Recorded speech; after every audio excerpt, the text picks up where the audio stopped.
Back to 1821, when Hezekiah Percival learned to drum from Samuel Wilcox of Middletown, Connecticut. The open stick ancient style of drumming, a hallmark of the Moodus Corps, has been reverently handed down from those ancient times to the present. When combined with the early 1800s Eli Brown drums, which are still used by the Corps, this style creates a truly unique sound. This Corps strives to maintain a tempo that is consistently slower than used by most modern corps today, which is representative of the values instilled by the cadre of Moodus drummers that have gone before. It is a magical sound that has brought the Moodus Drum and Fife Corps a long and honored history of playing before several U.S. presidents, numerous commemorative events, and musters from Maine to Michigan. With the narration by Sue Capaldi, we now present to you Moodus Drum and Fife.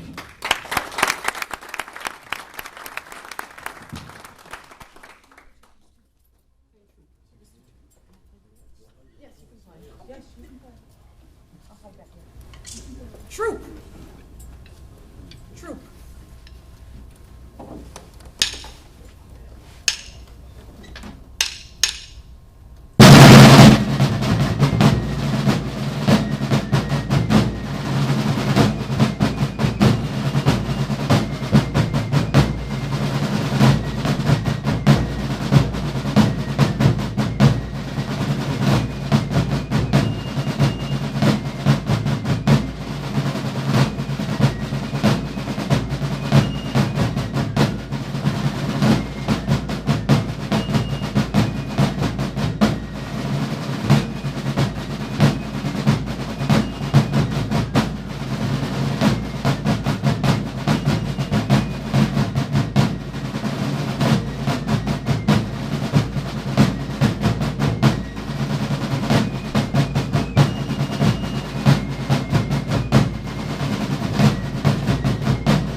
That was the tune called Troop.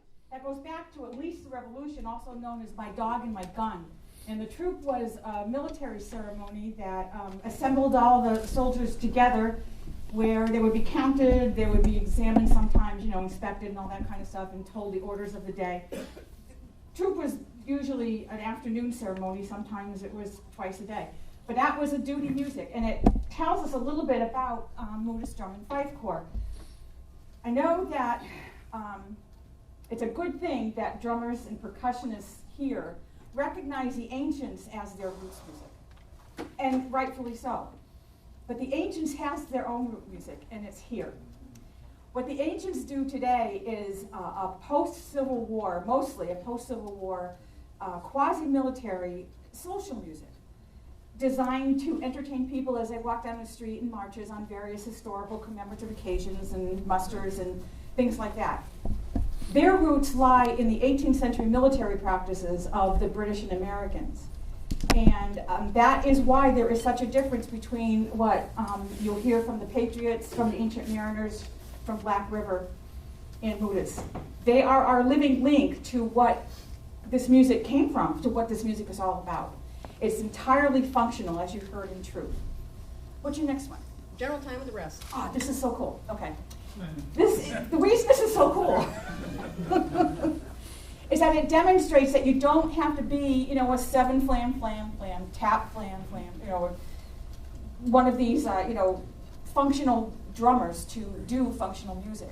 And you're going to hear a lot of things that if it was written down, and I don't think it can be, if it was written down, it would be akin to what you would hear the Connecticut Blues playing at a competition, where the tempo changes and the fifes go right along with the drums. Let's just hear it rather than listen to them talk about it. General time of the rest. Did I turn it off?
Right out of H.C. Hart, what is his book called? Published in 1862. It's a cool looking book because the notation system in there is the strangest notation system you'll see unless you've looked at some pre-Berger Basel notation, and you're going to see that copied right in Hart. I don't know what the connection is. Obviously, there has to be some connection because it's so similar, but we haven't figured that out yet. But that was general time and not common time, which I hope we're going to play next because I like that one. Just a note on the style. I can't tell you all about the style because you know a whole lot more about it than I do. But you can't mimic Moodus style simply by playing on a loose head and slow. Everything they do goes into their style, including the brown drums that they play on, most of which are before 1840, right? Except for the bass, I think, is 46. No, they're all earlier. They're all before. Okay, it's the Westbrook bass that's 46. I don't know if it's the fact that these drums are old or the fact that they're constructed of one-ply solid shells, or the dimensions, that gives it the sound. But it's the drum, it's the construction of the drum, and it's the style of playing and the power that they get from the lift. All that factors into what we see and what we hear, okay? So let's do common time? We're going to do it at the end. Okay, we'll do it at the end. What's next? Irishman Shanty. Irishman Shanty. Published, in Chicago in one single place in 1855. Obviously, this is a tune that had a lot of oral, A-U-R-A-L, transmission, because we just don't find it written down, but it's in the repertoire. Irishman Shanty.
military music had to be heard, and it had to be heard a lot more than even ancient music is heard.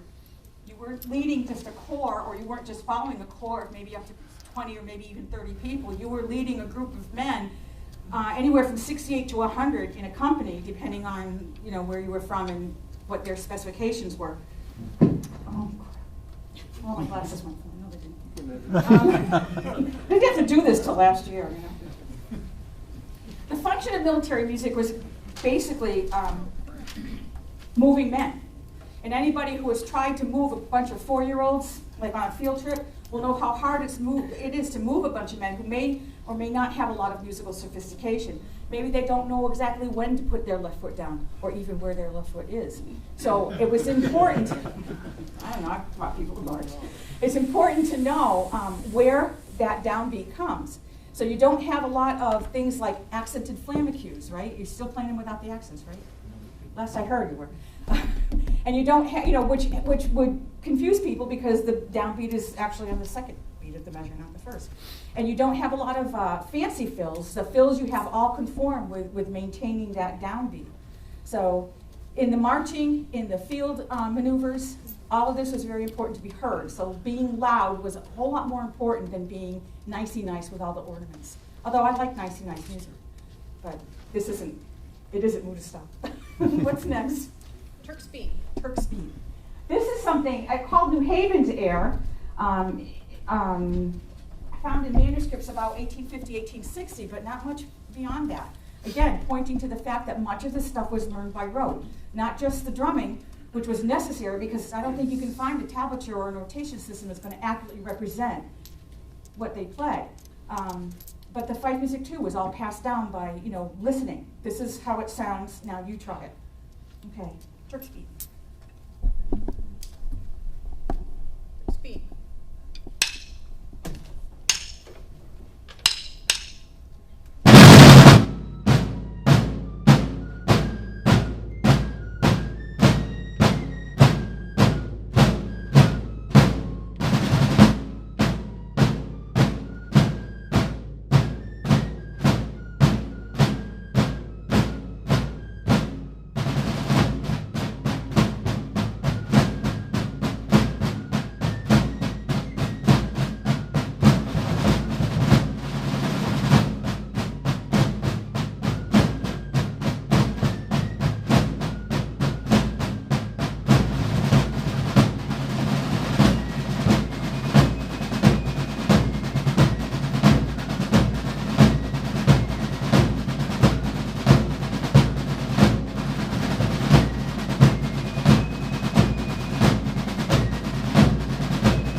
Sorry.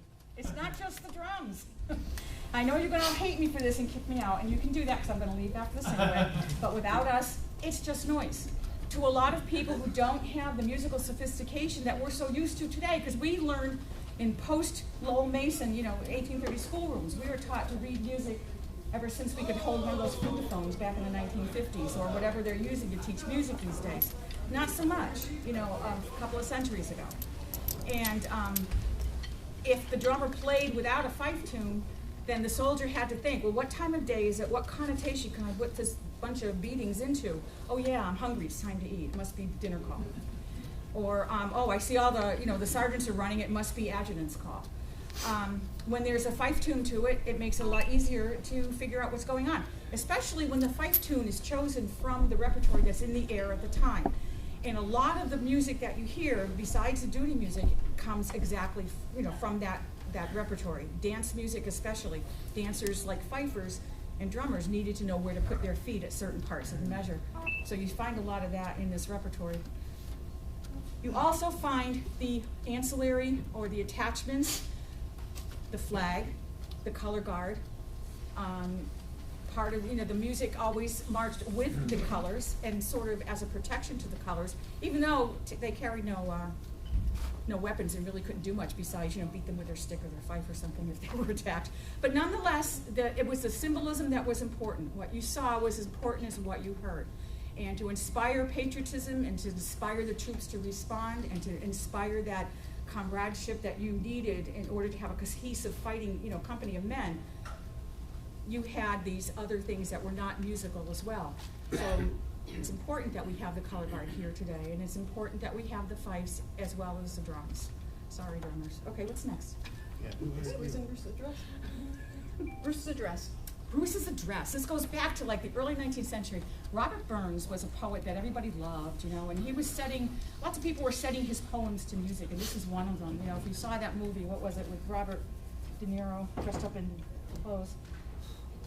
I don't know, about the Scottish Rebellion. You heard a lot of this, but it didn't come around until about the 1790s because Burns had to write his poetry before they could set it to music, But don't tell Hollywood that. Sue, was that Rob Roy? Yes. Yes. Okay.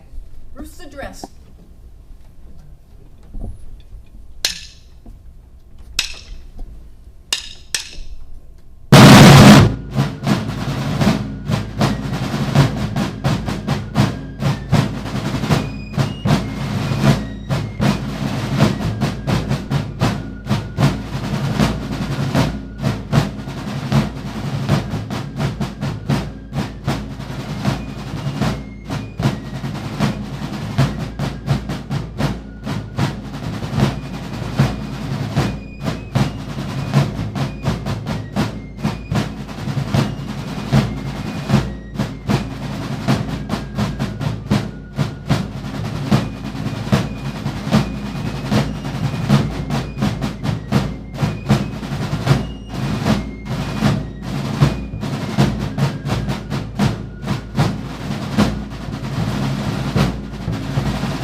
4 o'clock this morning, so I'm not together.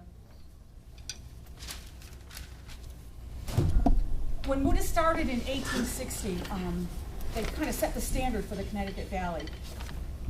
When you go to Connecticut, ancient Fife and drum corps is no curiosity, especially if you stick to that area where the Connecticut River meets the shoreline, like that inverted T, which is called the Valley Shore area. Just about every town in that area going halfway up the river, even beyond Hartford, had a Fife and drum corps, and they probably sounded like that. Until music, reading, and writing became so ingrained in us, and exposure to the new technology of radio and television and easy travel, you know, you could travel in the subway for a nickel now, you know, exposed the ancients to a lot of influences that heretofore they hadn't been exposed to. So if you had gone to the first muster in 1953, you would have heard the Essex Corps, which isn't the Sailing Master, it's a different Essex Corps, Deep River, Westbrook. All of these people would sound like Moodus. Not because of any, you know, they just didn't know anything else. This is what they heard. The valley was isolated until these things happened in the mid-20th century.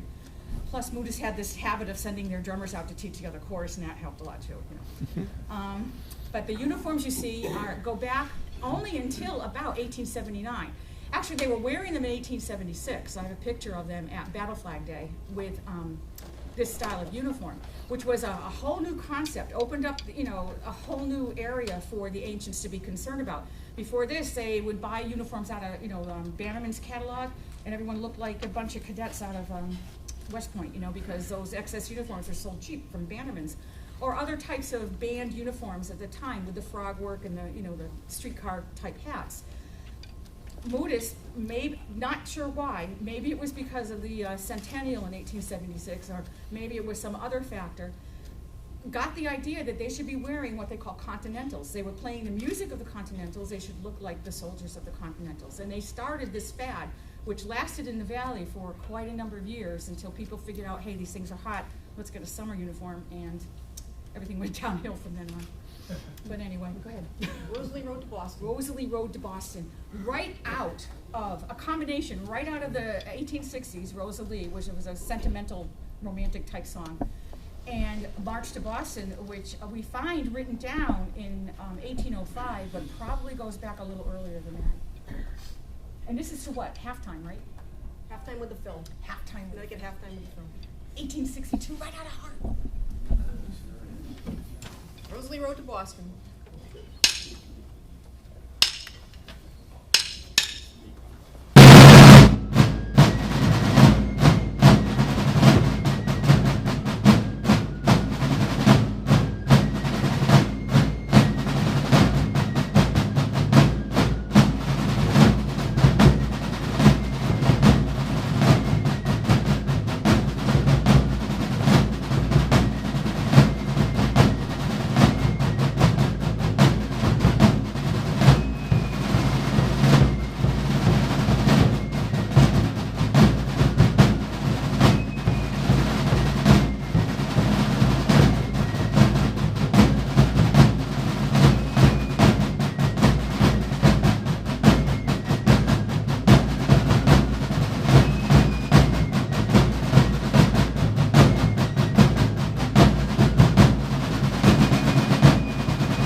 Studying the ancients. Okay, 5 minutes. 8 minutes. I'm hurrying. I'll talk really fast. No, I'm just telling you. These to go. Studying the ancients is hard because nobody thought of writing anything down. What should they? Their grandfathers were still alive. That's where they learned the music from. And after that, those kids grew up to be grandfathers and they passed along to their kids and grandkids. So around 1939 is the first time we find ancient music written down for ancients, and that would be Acton Osling. You know, fabulous research. I wish he'd lived long enough to complete his book, but he didn't. Even as late as the 1970s, when the bicentennial, spurred a resurgence of interest in the ancients, things weren't written down until the company decided to do the company books. So this is something, when you study ancient music, you have to combine the book learning, which is very important. You have to document everything, with the tradition. And we have that here in the ancient court. We mentioned how far back that Hezekiah Percival, when he first got his drum certificate. But we have a line that goes back to him, starting with Amy Armstrong, whose grandfather, John Golette, go ahead, taught you how to drum. And he was taught by? My grandfather didn't teach me how to drum. My cousins taught me how to drum. Yeah, but they learned from Lenny and Louie. Oh, Yes. You got to hear these stories, but not now. I It's learned too much from time. my uncle, though. That was Uncle Jack, grandfather's Okay. brother. But it all came down, and I learned by rote. Exactly. I can't read. Yay. So, sorry, I can't read music. And who taught your uncle and your grandfather? My grandfather was a fifer and later a bass drummer. He was a fifer. When he joined the Corps in 1922, he was too little. They told him he didn't have a choice. He was a fifer. There was no choice of what you wanted to play. There was. When he learned, who taught him his drum? Who taught him how to bass drum? Yeah. Walt Lewis taught him how to bass Who drum. taught Walt Lewis? I'm getting back to the purples. Go ahead. Yes, We don't have 8 minutes, hurry up. It dates all the way back, though. It dates back to Ulysses S. Cook. Okay, and- it goes and- back to Walt Lewis, and then it goes back Yeah. to someone named William Purple, right? Yes. And then That that goes goes way back back. to Michael Berry, and who's that little short guy? Pete Eastner. Goes back to U.S. Cook, Yep. which goes back to Hezekiah Percival, which goes back to Samuel Wilcox. Right, It we is can all a trace straight it all line. back, and we actually, I brought a couple of photos, I'll bring them out after, and we brought a copy of the certificate, if you want to see what it looked like, the drumming certificate that Hezekiah Percival received in 1821. It's fabulous stuff. I mean, It's pretty but neat. this all has to be documented with writing, because it's nice for us to say this is what we know, because we have people standing in front of us that can say it. We got But it's two got to be pieces to documented. play, Sue. Yeah. Okay, go ahead, next. I'm trying to help people who want to study this I stuff, know. because there's a Mark Riley here, I don't know who he is. He mentioned to me that it's important to document this. And there's 2 ways you have to do it. You can't do one without the other, is my point. But Yankee Doodle and Phil. Sorry, Mark. Your fault, Mark. This is totally cool. 1855, they were revising the military manual. And the military manual naturally had to have the music because it was important back then. You gotta squeeze this in and double drag, so let's Okay, go. I'm going really quick. So the guy named Churchill, who was doing this revision, went to the Governor's Island, where they were teaching the military musicians, said, would you draw this music up for us? They wrote down the music that they wanted to put in this new manual, included Yankee Doodle. And when I found this stuff, I was like, oh, finally, we'll find the beating, the original beating to Yankee Doodle. No, we won't, because we had the music written down there just the way they're going to play it today. But the beating, he said, everybody knows this beating so much that there's no need to write it down on paper. Click it off, Amy. Please. Yankee Doodle, fill it. I know, I'm sorry.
like 8 tunes, forget it.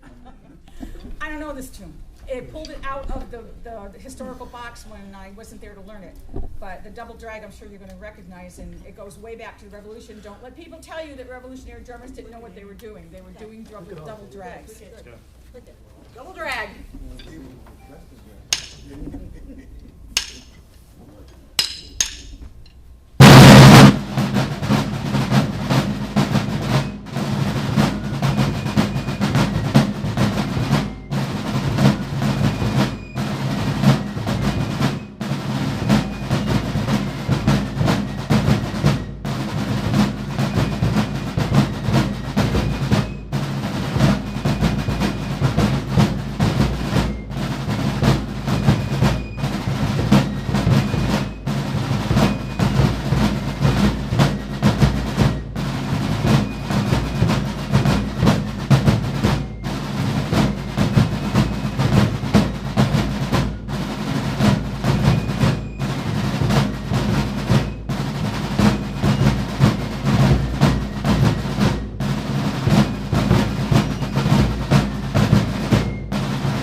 Yeah, the tack design on your drum, is that brown? They're or brown. is that Moodus? These are Eli Browns. Yes. But I mean, the pattern that you have, is that, This was that pattern done? is known to be, this is a brown drum pattern. He Okay. always had, he had single ring and then he had the double ring, depending on the size of the shell. But you'll always see the diamonds, you'll always see the ring. This is 1827, this drum. All the tags are inside. If anybody wants to check out the drums, you're welcome to.